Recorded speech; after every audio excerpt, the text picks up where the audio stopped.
Terpujilah Kristus Tuhan, Raja mulia dan kekal.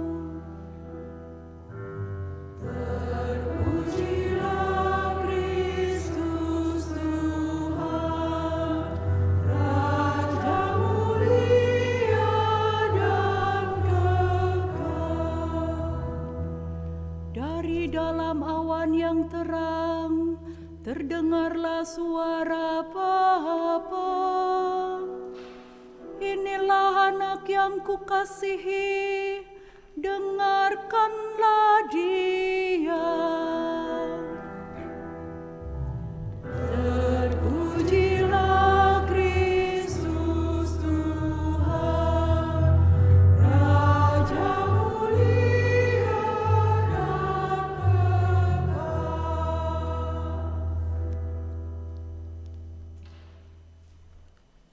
Tuhan bersamamu. Inilah Injil Yesus Kristus menurut Matius.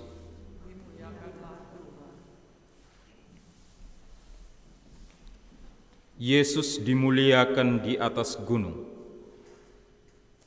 6 hari kemudian Yesus membawa Petrus, Yakobus dan Yohanes saudaranya, dan bersama-sama dengan mereka ia naik ke sebuah gunung yang tinggi. Di situ mereka sendiri saja. Lalu Yesus berubah rupa di depan mata mereka.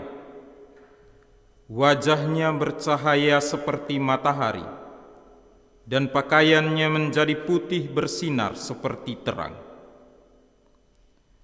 Maka nampak kepada mereka Musa dan Elia sedang berbicara dengan dia. Kata Petrus kepada Yesus, "Tuhan, betapa bahagianya kami berada di tempat ini. Jika Engkau mau, biarlah kudirikan di sini 3 kemah, 1 untuk Engkau, 1 untuk Musa, dan 1 untuk Elia." Dan tiba-tiba sedang ia berkata-kata, turunlah awan yang terang menaungi mereka. Dan dari dalam awan itu terdengar suara yang berkata, "Inilah anak yang kukasihi, kepadanya lah aku berkenan, dengarkanlah dia." Mendengar itu tersungkurlah murid-muridnya dan mereka sangat ketakutan.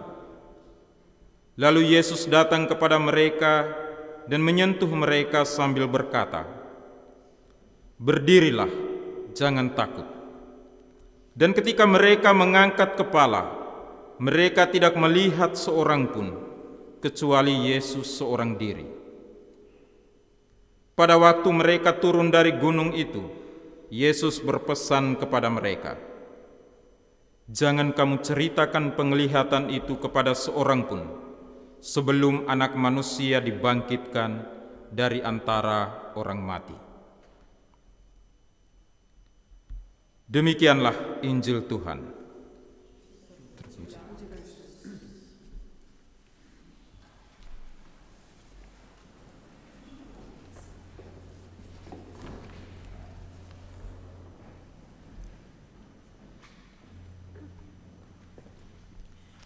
Ibu, bapak, saudari, saudara yang terkasih dalam Tuhan kita Yesus Kristus.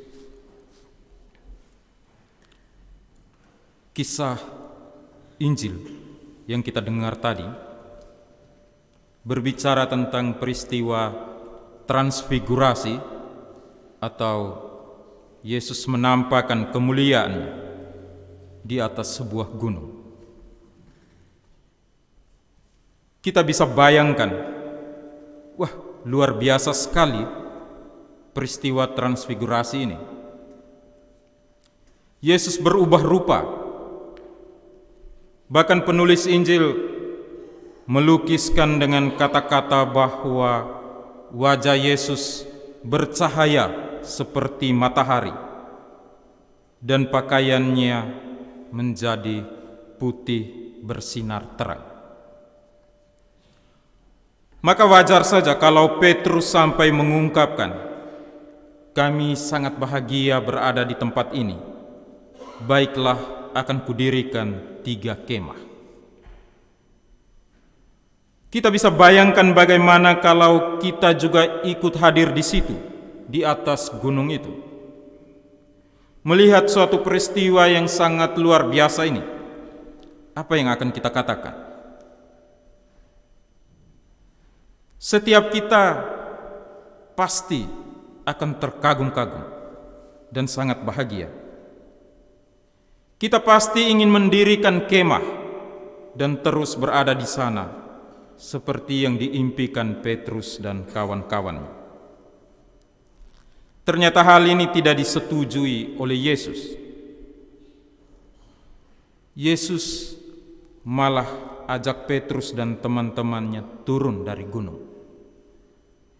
Yesus tidak mau kebahagiaan dan berkat yang dialami oleh Petrus dan teman-temannya dinikmati sendiri. Kemuliaan di atas gunung juga harus dirasakan oleh orang-orang yang berada di bawah. Karena itu Yesus mau mereka harus turun dari puncak gunung dan menjadi berkat bagi banyak orang. Mewartakan kabar gembira, kabar keselamatan untuk orang-orang yang ada di bawah. Ini adalah panggilan hidup kita semua sebagai orang Kristen. Hal yang sama juga dialami oleh Abraham, seperti dalam bacaan pertama tadi. Abraham harus meninggalkan negerinya, keluarganya, meninggalkan semua yang membuat dia bahagia, dan pergi ke tempat lain untuk menjadi berkat bagi orang lain. Dalam hidup kita juga seringkali mengalami situasi penuh sukacita dan kebahagiaan. Kita mengalami saat-saat penuh kebahagiaan, mungkin karena suatu keberhasilan, atau karena kesehatan, atau juga karena hal lainnya. Lalu kita ingin supaya kebahagiaan itu terus ada. Kita enggan untuk melepaskan kebahagiaan itu. Kita ingin pegang secara erat. Kita ingin rangkul kebahagiaan itu terus. Kita mengharapkan supaya setiap hari kita bahagia terus. Kita diberkati terus. Kita dicintai terus. Jangan ada tantangan atau persoalan atau kesedihan yang datang dalam hidup kita. Ibu bapak saudari-saudara yang terkasih, saat-saat penuh kebahagiaan dan berkat dalam hidup kita sebetulnya adalah saat-saat Allah menyatakan kemuliaannya kepada kita, berkatnya, cintanya untuk kita semua. Tugas kita sebagai pengikutnya adalah membagikan kebahagiaan itu untuk semua, menyalurkan sukacita itu, dan menjadi berkat bagi sesama kita. Kita tidak boleh membangun kemah. Kita tidak boleh mengambil kemuliaan Allah itu hanya untuk diri kita sendiri. Masa Prapaskah ini adalah momen yang penuh rahmat bagi kita semua untuk membagi berkat, sukacita, dan kebahagiaan untuk sesama kita. Masalahnya adalah apakah kita mau dengan tulus hati membagikan berkat Tuhan itu.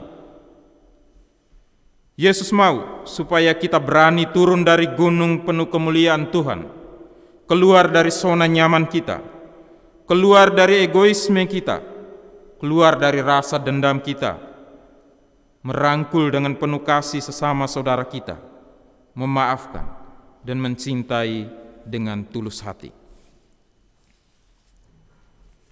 Kadang kita dengan bangga mengatakan bahwa kita sudah menyalurkan banyak berkat untuk orang-orang di luar sana.